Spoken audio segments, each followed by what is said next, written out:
शुरुआत करते हैं दोस्तों आज के न्यूज़पेपर की। हम पीआईबी वाले हिस्से के साथ में पीआईबी से पहली न्यूज़ हम देखने वाले हैं पद्म अवार्ड से रिलेटेड। पद्म अवार्ड को 3 कैटेगरी में दिया जाता है। सबसे ऊपर होता है पद्म विभूषण, फिर होता है पद्म भूषण और फिर आ जाता है पद्मश्री। ठीक है, मतलब इसको याद करने का तरीका क्या है कि सबसे बड़ा कौन सा है।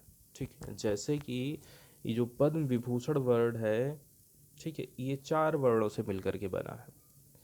भूषण 3 से, फिर 1 से, तो सबसे नीचे में कौन सा रहेगा? तीसरे नंबर पर रहेगा पद्मश्री रहेगा, जिसमें ज़्यादा अक्षर हैं वो बड़ा है। पद्म विभूषण बड़ा है, फिर उससे छोटा होता है पद्म भूषण और फिर आ जाता है पद्मश्री अवार्ड। पद्म पुरस्कारों की शुरुआत 1954 में की गई थी।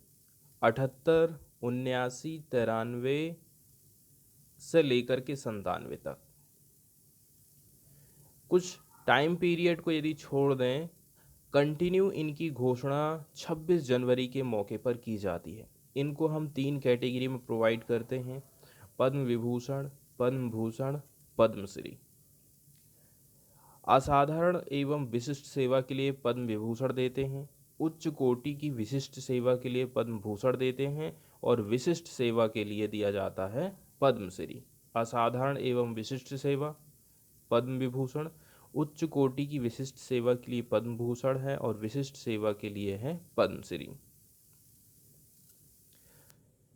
ये पुरस्कार इसलिए दिए जाते हैं ताकि कोई यदि बहुत बढ़िया काम कर रहा है, कोई स्पेशल काम कर रहा है, तो उसको मान्यता दी जाए। ये पुरस्कार सभी प्रकार की गतिविधि, सभी प्रकार के सेक्टर, कला, साहित्य, शिक्षा, खेलकूद, चिकित्सा, समाज सेवा, विज्ञान, इंजीनियरिंग, लोक कार्य, सिविल सेवा, व्यापार, उद्योग, इन क्षेत्रों में विशिष्ट और असाधारण उपलब्धि या फिर असाधारण सेवा आप प्रदान करते हैं तो पुरस्कार आपको दिया जाता है। जो व्यक्ति को सिलेक्ट किया गया है, ठीक है, उसकी उपलब्धि में लोक सेवा का तत्व होना चाहिए। ये किसी विशिष्ट क्षेत्र में उत्कृष्टता नहीं बल्कि उत्कृष्टता से अधिक होना चाहिए। जाति, व्यवसाय, पद, लिंग, इनका कोई भी भेदभाव नहीं किया जाता है। बिना भेदभाव किए इन पुरस्कारों की घोषणा करी जाती है। सरकारी कर्मचारी, जिसमें डॉक्टर, वैज्ञानिक, ठीक है, इनको यदि आप छोड़ दें तो सार्वजनिक क्षेत्र के उपक्रम में कार्य कर रहे कर्मचारी भी इसमें शामिल हो जाते हैं। ये लोग पुरस्कारों के लिए पात्र नहीं होते हैं।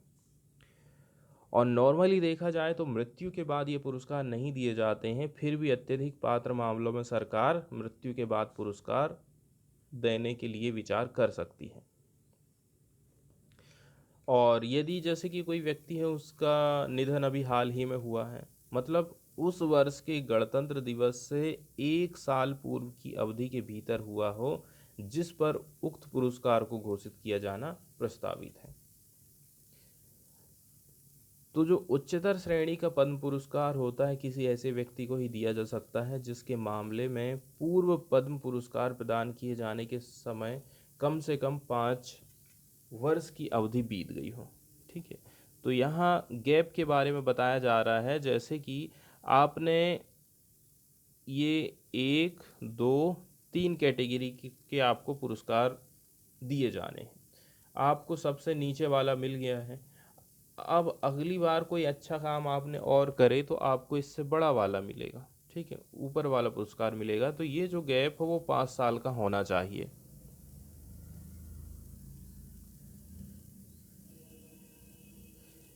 लेकिन यहाँ पर बताया जाता है कि पुरस्कार समिति इस अवधि में कुछ छूट भी दे सकती है अत्यधिक पात्र के मामलों में। सभी राज्य या फिर यूनियन टेरिटरी, क्षेत्र सरकारों, इसके अलावा भारत सरकार की मिनिस्ट्री, डिपार्टमेंट, भारत रत्न और पद्म विभूषण पुरस्कार प्राप्तकर्ताओं और उत्कृष्ट संस्थानों से हर वर्ष सिफारिशें आमंत्रित करती है। तो पद्म पुरस्कार समिति बनाई गई है। ठीक है, हर साल इस कमेटी का गठन प्रधानमंत्री करते हैं। नामांकन आमंत्रित करने और नामांकन की प्राप्ति की अंतिम तारीख 1 मई और 15 दिसंबर है। मतलब आवेदन 1 मई तक जमा करना है। और सिफारिश नामांकन की जो लास्ट डेट होती है 15 सितंबर। इसके अलावा पद्म पुरस्कार समिति द्वारा की गई सिफारिशें प्रधानमंत्री और राष्ट्रपति के पास भेजी जाती हैं। एक साल में प्रदान किए जाने वाले पुरस्कारों की टोटल संख्या, मरणोपरांत पुरस्कार और विदेशियों को दिए जाने वाले पुरस्कारों को छोड़ दें तो 120 से अधिक नहीं होना चाहिए। ठीक है, तो यहाँ पर ये इम्पोर्टेंट है। इन पुरस्कारों की घोषणा 26 जनवरी पर होती है। इसके अलावा राष्ट्रपति भवन में एक समारोह आयोजित किया जाता है। राष्ट्रपति द्वारा ये पुरस्कार प्रोवाइड किए जाते हैं और ये समारोह नॉर्मली कब होता है? मार्च या फिर अप्रैल के महीने में होता है। फिर इसमें हमें क्या क्या चीज़ मिलता है? राष्ट्रपति के हस्ताक्षर और मुहर से जारी की गई एक सर्टिफिकेट मिलेगा और मेडल मिलेगा। प्रत्येक पुरस्कार विजेता के संबंध में कुछ संक्षिप्त ब्यौरे वाली एक स्मारिका भी समारोह वाले दिन जारी करी जाती है। इसके अलावा मेडल की एक प्रतिकृति भी दी जाती है जिसे वे अपनी इच्छा अनुसार किसी भी समारोह में पहन सकते हैं। तो पुरस्कार किसी प्रकार का आपको पद नहीं दिया जा रहा है और इसे पत्र शीर्षों, निमंत्रण पत्रों, पोस्टर, पुस्तक आदि पर पुरस्कार विजेता के नाम के आगे या फिर पीछे उल्लेखित नहीं किया जा सकता है। मतलब दुरुपयोग नहीं करना है। यदि दुरुपयोग करेंगे तो आपसे ये पुरस्कार ले लिया जाएगा। इन पुरस्कार के साथ कोई नगद भत्ता, रेल, हवाई यात्रा में छूट का कोई भी प्रावधान नहीं किया गया है। इसके अलावा एक और इम्पॉर्टेंट चीज़ जो हमको हमेशा रिवाइज करते रहना है वो है महत्वपूर्ण दिवस। अप्रैल के महीना में कौन कौन से महत्वपूर्ण अंतर्राष्ट्रीय और राष्ट्रीय दिवस मनाए जाते हैं, इसको हमें याद रखना बहुत ज़्यादा ज़रूरी है। तो आज से हम कोशिश करते हैं कि हर महीने में जो भी इम्पोर्टेंट अंतर्राष्ट्रीय या फिर राष्ट्रीय दिवस हैं उनको हम एक बार ज़रूर देखें। तो ये काम अब हम डेली करने वाले हैं। ठीक है, अब अप्रैल के महीना में कौन कौन से दिवस मनाए जाते हैं? वर्ल्ड हेल्थ डे, जिसको हम विश्व स्वास्थ्य दिवस बोलते हैं, तो 7 अप्रैल को ये सेलिब्रेट किया जाता है। स्वास्थ्य और 7, ठीक है, दोनों लगभग एक से हैं बोलने में, इसलिए आपको इसको याद करने में बिल्कुल भी दिक्कत नहीं जाने वाली है। स्वास्थ्य 7। इसके बाद आ जाता है अंबेडकर जयंती, 14 अप्रैल को सेलिब्रेट करी जाती है। विश्व वैमानिकी और ब्रह्मांड की दिवस मनाया जाता है 14 अप्रैल को। फिर हीमोफीलिया, ठीक है, 17। विश्व विरासत दिवस 18 अप्रैल और पृथ्वी दिवस मनाया जाता है 22 अप्रैल को। विश्व पुस्तक और कॉपीराइट दिवस मनाया जाता है 23 अप्रैल को।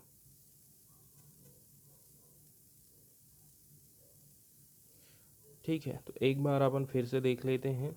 विश्व पुस्तक और कॉपीराइट दिवस मनाया जाता है 23 को। ठीक है, अब चूंकि पुस्तक ज्ञान का भंडार है, पुस्तक कहना चाहिए ईश्वर तक पहुंचने का साधन है, इसीलिए विश्व पुस्तक, ठीक है, यहाँ जो 23 हम लिखते हैं इसको यदि आप हिंदी में लिखें ते धन ईस, ठीक है, ईस का मतलब होता है ईश्वर और इसी से हम इसको याद रख सकते हैं 23। ते ईस मतलब किताबों को यहाँ पर ईश्वर के रूप में हमें याद करना है।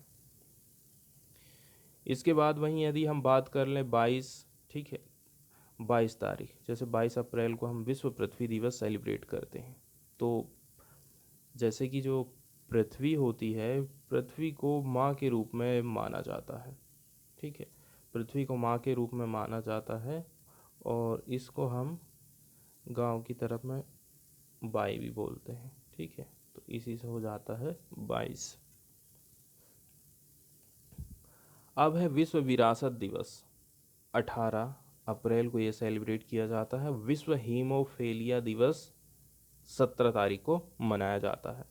तो जो हीमोफीलिया दिवस है इसको सेलिब्रेट हम करते हैं 17 अप्रैल को और विश्व विरासत दिवस हम मना रहे हैं 18 तारीख को। 14 तारीख को हम मना रहे हैं वैमानिकी और ब्रह्मांड की और 14 तारीख को ही अम्बेडकर जयंती मनाते हैं। स्वास्थ्य दिवस हम मनाते हैं 7 तारीख को, मतलब 7 अप्रैल को।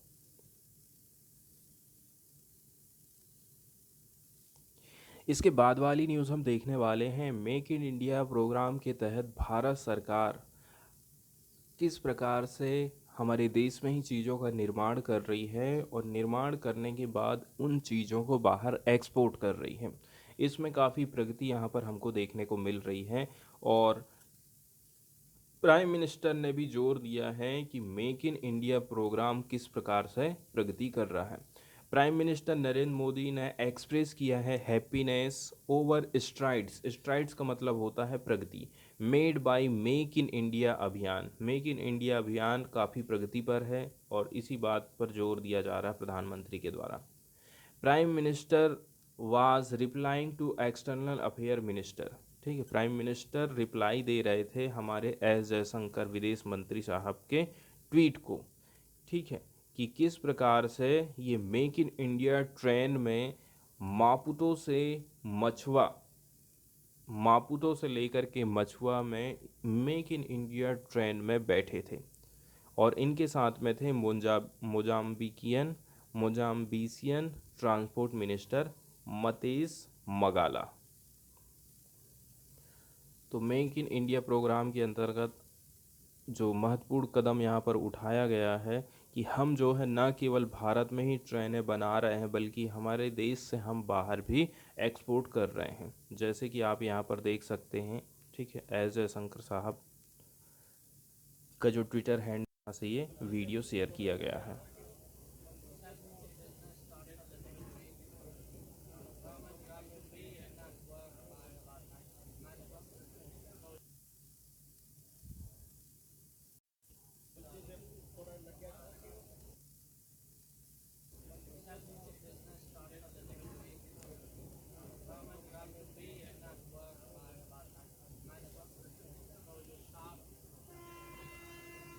demand for and metro takes a lot of load of the ground. समाधान इसको समाधान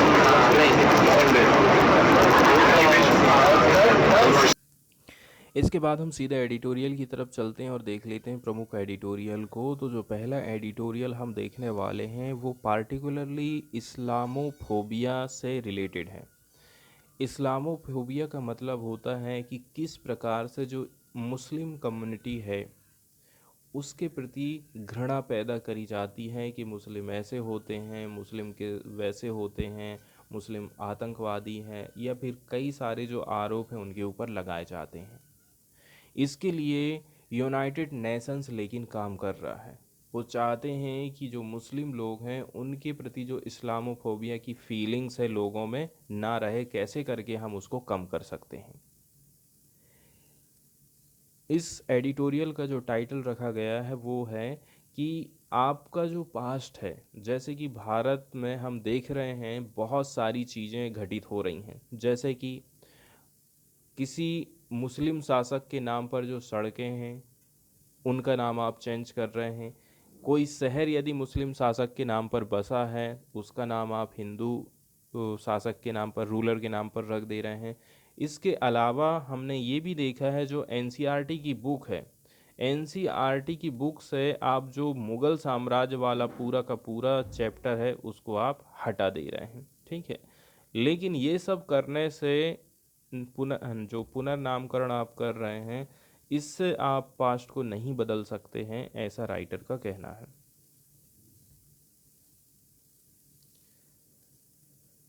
राइटर कहते हैं कि हम जो है इस्लामोफोबिया के डार्क एज में रह रहे हैं, नेक्ड अगली डिसकंसर्टिंग। और ये जो बात है डिसकंसर्टिंग वाली है, मतलब परेशान करने वाली है। ए सैड टेस्टिमनी। ठीक है, ए सैड टेस्टिमनी। टेस्टिमनी का क्या मतलब होता है? टेस्टिमनी का मतलब होता है प्रमाण या फिर सबूत। मतलब ये काफ़ी दुखद सबूत है आज के टाइम का। Events across the world compelled the United Nations. पूरे दुनिया भर में, ठीक है, और कुछ इवेंट आयोजित किए गए यूनाइटेड नेशंस के द्वारा 2022 में, ताकि हम डिक्लेयर कर सकें 15 मार्च को ऐसे international day to combat Islamophobia. 15 मार्च को सेलिब्रेट किया गया, 15 मार्च 2022 को हमने सेलिब्रेट करे as a international day to combat Islamophobia, ताकि हम जो है कुछ कॉन्क्रीट ठोस एक्शन ले सकें जो लोग फेस कर रहे हैं rising hatred, discrimination and violence against मुस्लिम।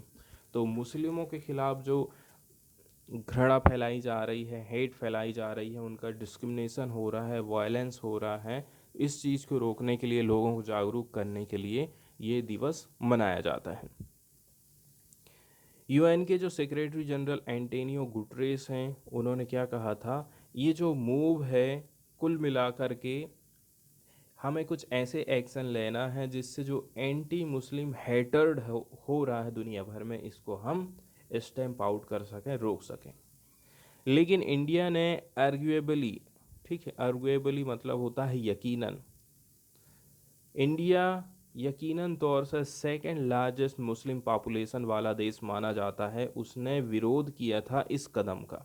उनका कहना है कि ये काफ़ी इम्पोर्टेंट हो जाता है कि यूनाइटेड नेशन जो है धर्म से ऊपर उठ कर के काम करे। इस प्रकार का कोई भी कदम हम लोगों को डिवाइड करेगा और ना ही हम लोगों को इकट्ठा करने वाला है। ये कदम लोगों को एक प्लेटफार्म पर लेके आने वाला नहीं है जिससे पीस और हार्मनी हो and world as one family. और इंडिया चाहता है कि पूरा विश्व एक फैमिली की तरह काम करे। जबकि जो रियल वाली बात है यहाँ पर करी जाती है, यदि हम रियल की बात कर लें, in reality India more than many country is in throws of Islamophobia. लेकिन आप सच बात तो ये है कि जैसी अदर कंट्रीज़ हैं उन्हीं देशों की तरह इस्लामोफोबिया की गिरफ्त में है इंडिया।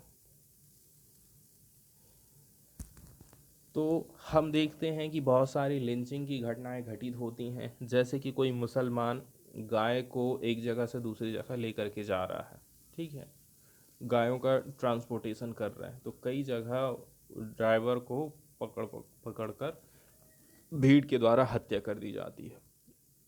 तो 2015 की ये घटना है दादरी की, से लेकर के दिल्ली में भी 2023 में ऐसी घटना घटित हुई है। या फिर फ्रिक्वेंट अटैक किए जा रहे हैं मॉस्क में, मस्जिदों में एंड इवन दरगाह में भी अटैक किए जाते हैं, ठीक है। हाइदर टू यहाँ पर यूज़ किया गया है, जिसका मतलब होता है अब तक।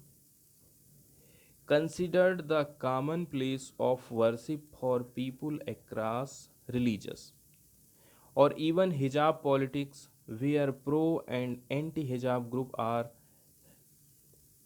वोसिफेरसली मतलब मुखर रूप से सामने आ रहे हैं एक दूसरे के, ठीक है। मतलब कोई कह रहा है हिजाब पहनना चाहिए, कोई कह रहा है हिजाब नहीं पहनना चाहिए, और दोनों ही आपस में विरोध हो रहा है।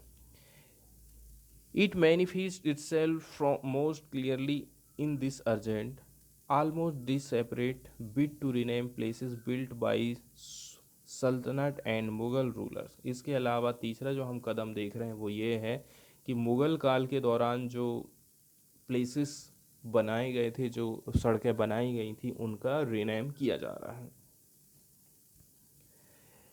जबकि कुछ कुछ जो टाउन हैं उनका डायरेक्ट रिलेशन है किसके साथ में, नेम ऑफ द किंग और सुल्तान। कोई जगह का सीधा सीधा संबंध कभी कभी क्या है, वहाँ के रूलर के नेम से डायरेक्ट रिलेट करता है। कई सारे केसेस में जो सिटीज़ के नाम हैं या तो उनका नाम चेंज कर दिया गया है, या फिर there is a demand that they be change, या तो फिर कहा जा रहा है कि नहीं इनका नाम चेंज किया जाना चाहिए, ठीक है। और इसका एक ही रीज़न है, क्योंकि वो जो नाम है उर्दू में रखे गए हैं। ये काफ़ी आयरोनिक है, आयरोनिक मतलब विडंबना है, considering that Urdu was born in India. और हम इसको कंसिडर करते हैं, ठीक है, हम ये मानकर चलते हैं कि ये जो उर्दू है, उर्दू भाषा है, इसका जन्म कहाँ पर हुआ, इंडिया में हुआ। कंसिडर मतलब किसी भी चीज़ को ध्यान में रखना या फिर सामने रखना। And till not long ago it was not considered the language of adherents of particular faith. लेकिन आज हम देख रहे हैं जिसका जन्म यहीं पर हुआ, जिस भाषा का, आज उसके जो अनुयायी हैं उसको मानने के लिए तैयार नहीं हैं, उनके ऊपर भरोसा बिल्कुल भी नहीं करते हैं। जैसे कि फैजाबाद के केस में हम बात करते हैं, जिसको बिल्ड किया गया था नवाब सद्दात अली खान 18वीं सेंचुरी में। It was located on A busy trade route. ये कहाँ पर लोकेटेड है? एक व्यस्त व्यापार के मार्ग पर लोकेटेड है, जो कि कनेक्ट कर रहा था ईस्ट और सेंट्रल अवध को।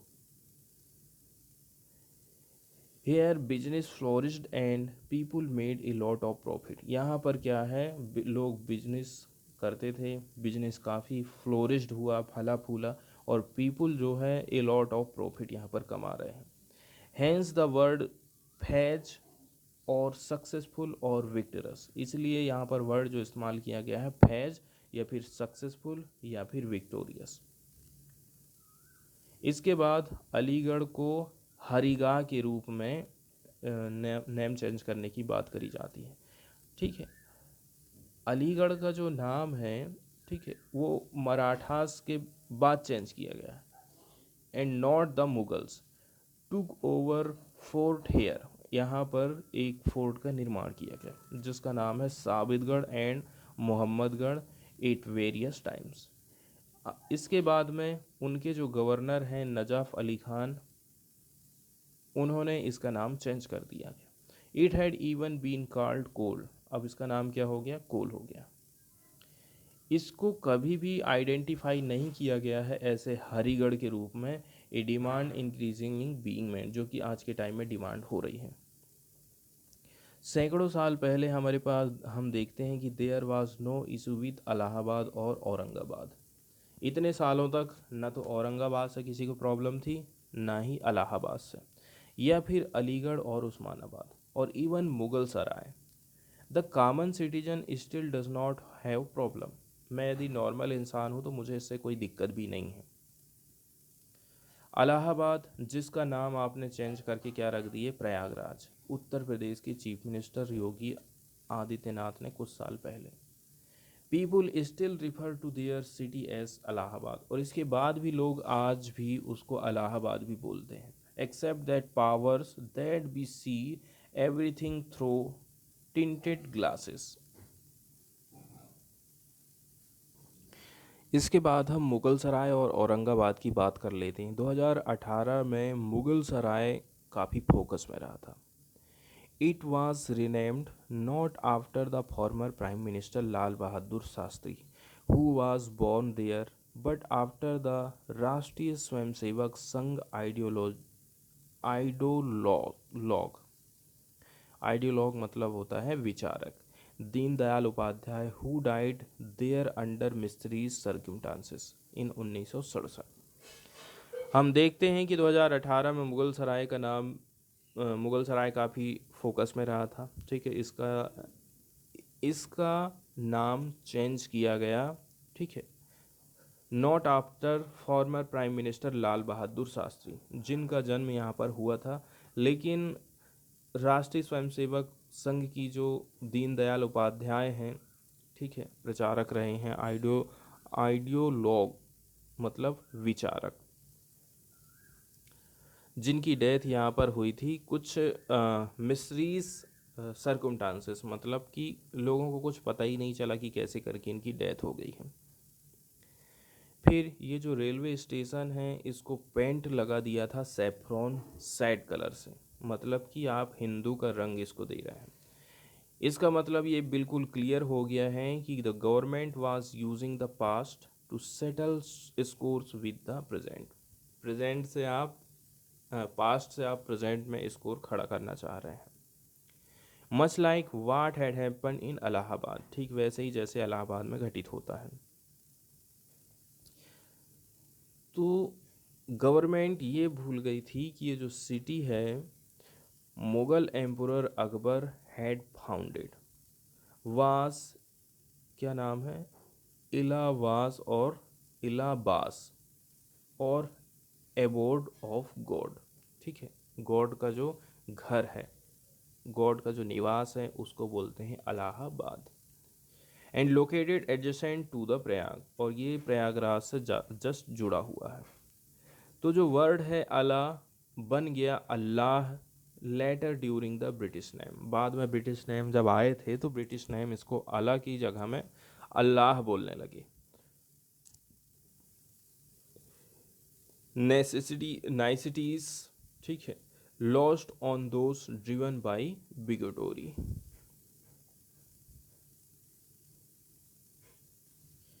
इसके बाद नंबर आता है औरंगाबाद का, ठीक है। औरंगाबाद आज के टाइम में जो औरंगजेब है, ठीक है, जिसको दफनाया गया था कहाँ पर, औरंगाबाद में।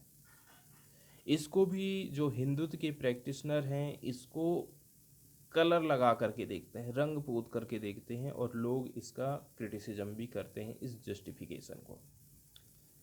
लोगों का कहना है कि जो औरंगजेब था हमेशा से ही मंदिरों को तोड़ते रहा, लेकिन कुछ हिस्टोरियन ऐसे भी हैं जैसे कि Catherine B Asher and Audrey Truschke. इनका कहना है कि ये जो मंदिरों का तोड़फोड़ है, मंदिरों का निर्माण है, उस समय की राजनीति में ही शामिल था, ठीक है। उस समय में वहाँ की पॉलिटिक्स में ऐसा चलता था, ये एक पॉलिटिकल एक्ट है।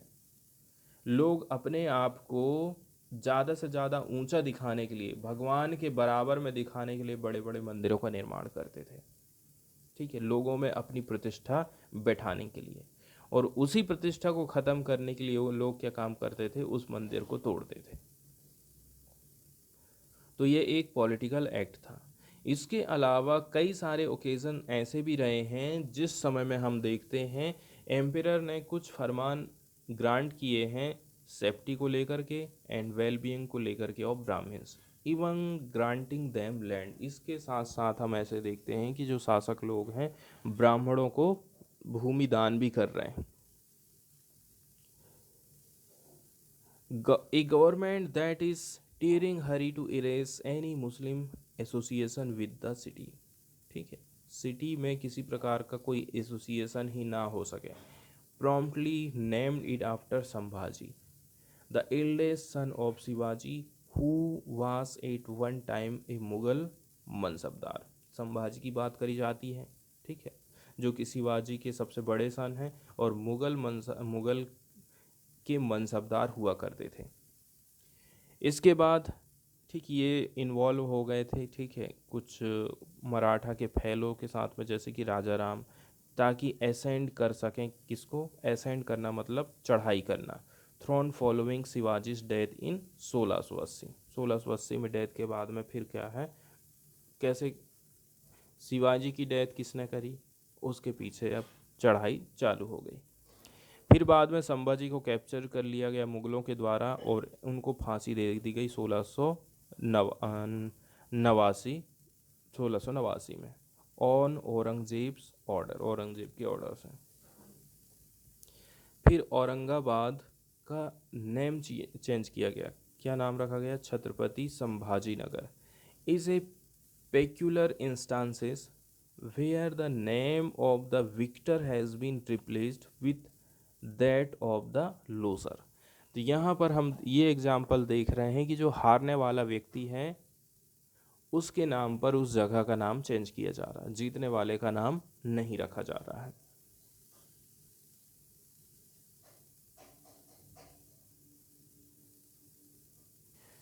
इसके बाद वाली जो न्यूज़ है वो हम देखने वाले हैं काजीरंगा नेशनल पार्क के बारे में। तो सबसे पहले इसके इतिहास को हम देखते हैं। काजीरंगा राष्ट्रीय उद्यान के इतिहास के बारे में बताया जाता है कि यहाँ एक गांव के पास एक लड़की रहती थी जिसका नाम रंगा था, जिसको काजी नाम के एक लड़के से प्यार हुआ। घर वालों के ना मानने पर दोनों घर से भाग गए और जंगल में गायब हो गए, ठीक है, और उन्हीं के नाम पर ये जगह का नाम पड़ा।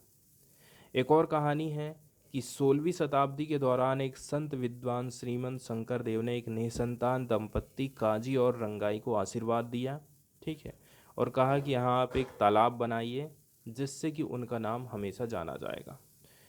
1 जून 1905 को 232 वर्ग किलोमीटर के क्षेत्र को काजीरंगा प्रस्तावित रिजर्व फॉरेस्ट बनाया गया। ठीक है, इस जगह को 1908 में रिजर्व फॉरेस्ट घोषित कर दिया गया। इसका नाम बदल करके 1916 में काजीरंगा गेम रिजर्व रखा गया। फिर 1950 में इस पार्क को काजीरंगा वन्यजीव अभ्यारण्य बनाया गया। फिर 68 में असम राष्ट्रीय उद्यान अधिनियम पारित हुआ और काजीरंगा को राष्ट्रीय उद्यान घोषित कर दिया गया। फिर 11 फरवरी 1974 को इस पार्क को भारतीय सरकार से आधिकारिक मान्यता मिली। ठीक है, काजीरंगा राष्ट्रीय उद्यान का नाम यूनेस्को की विश्व धरोहर सूची में शामिल है। कौन कौन से जानवर यहाँ पर पाए जाते हैं? तो ये जो काजीरंगा नेशनल पार्क है, ठीक है, वो फेमस है एक सींग वाले गैंडा के लिए। ठीक है, जंगली पानी वाली भैंस, वाइल्ड वाटर बफेलो जिसको बोलते हैं, और पूर्वी दलदली हिरण दुनिया में सबसे अधिक आबादी में यहाँ पर पाए जाने के लिए फेमस है।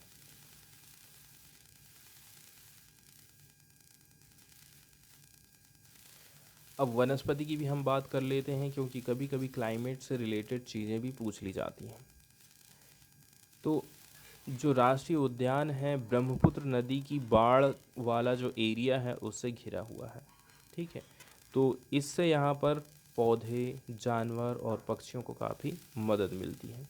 यहाँ पर 3 प्रकार की वनस्पति है, बड़े घास, छोटे घास। यहाँ पर उष्णकटिबंधीय, आर्द्र और सदाबहार वन पाए जाते हैं। यदि हमसे क्वेश्चन पूछा जाता है कि उष्णकटिबंधीय, आर्द्र और सदाबहार वन वाले एरिया में कौन सा नेशनल पार्क लोकेटेड है, तो वो आ जाएगा काजीरंगा। तो ये इस प्रकार का क्वेश्चन भी यूपीएससी के द्वारा पूछा गया है।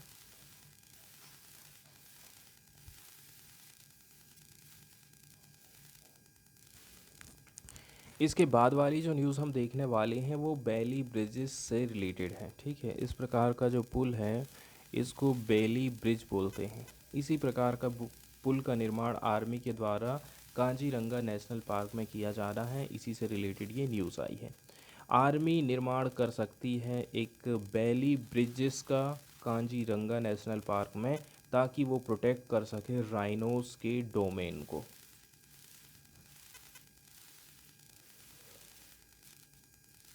तो आर्मी में हेल्प बताया जा रहा है कि आर्मी हमारी मदद कर सकती है यदि हम यहाँ पर बेली ब्रिजेस का निर्माण कर रहे हैं Kaziranga national park and tiger reserve में, ताकि फास्टर तरीके से मूवमेंट किया जा सके फॉरेस्ट गार्ड का in strategic vulnerable pocket of the one horn rhino domain. तो जहाँ पर वन हॉर्न वाले राइनोस रह रहे हैं उस एरिया में उनको प्रोटेक्ट करने के लिए, ठीक है, जल्दी से जल्दी जो यहाँ के गार्ड लोग रहते हैं उनके मूवमेंट के लिए ब्रिजेस का निर्माण किया जाना है। जनरल राणा प्रताप कालिता, ये जो ईस्टर्न कमांड चीफ हैं, उनका कहना है army has received A request from Kaziranga authorities. Kaziranga authority अधिकारियों की तरफ से कुछ नोटिफिकेशन मिला है आर्मी को for setup 3 Bailey bridges within the द पार्क। तो 3 बेली ब्रिजेस का निर्माण यहाँ पर किया जाना है। तो जो जितेंद्र शर्मा है उनका कहना है Bailey bridges should essentially replace wooden structure in flood prone vulnerable pocket. तो जहाँ बाढ़ आते रहती है लकड़ी के ब्रिजेस बनाए गए हैं, उनके बदले में अब जो है इस प्रकार के बेली ब्रिजेस का निर्माण किया जाना है।